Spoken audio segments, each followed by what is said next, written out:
Hey friends, hello and welcome back to this YouTube channel. In today's video tutorial, I'm going to share to you on how you can fix not connected, no connections are available on your Windows. So without further ado, let's go quick into the process.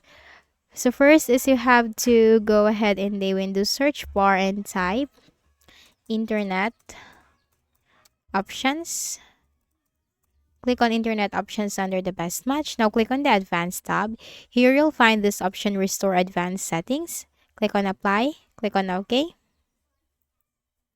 Then for the next method, go ahead in the Windows search bar and type ncpa.cpl. Control Panel Item, simply click on that.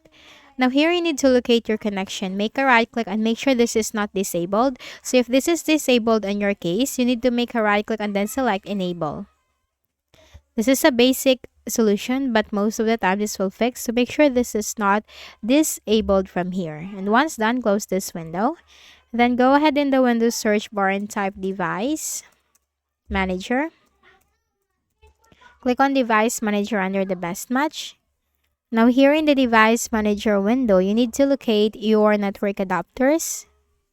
Locate your connection. And what you have to do is you need to make a right click, select Properties. Click on the Driver tab, click on Update Driver. Click on Browse My Computer for drivers. Let me pick from a list of available drivers on my computer. And here you have to simply choose the latest driver on your Windows. You can simply choose one by one as to what will work for you. Click on Next. Now Windows has successfully updated your drivers. Close this window. And then make a right click at the start button, shut down or sign out, and restart your Windows. And for the final method is we can run some commands in the command prompt. So go ahead in the Windows search bar, type CMD. Click on Run as Administrator in the right pane. Now here in this block window, we need to type these commands. NTSH space INT space IP space reset log dot txt. It's NTSH space INT space IP space reset log.txt. Hit enter. Then NTSH space winsock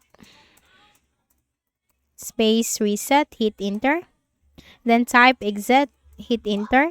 Then make a right click at the start button, shut down or sign out, and restart your Windows. And that's it. That's how I can fix the issue. So I hope this video helped you. Kindly please do not forget to hit the like button and subscribe to our channel for more videos and tutorials like this. Thank you for watching.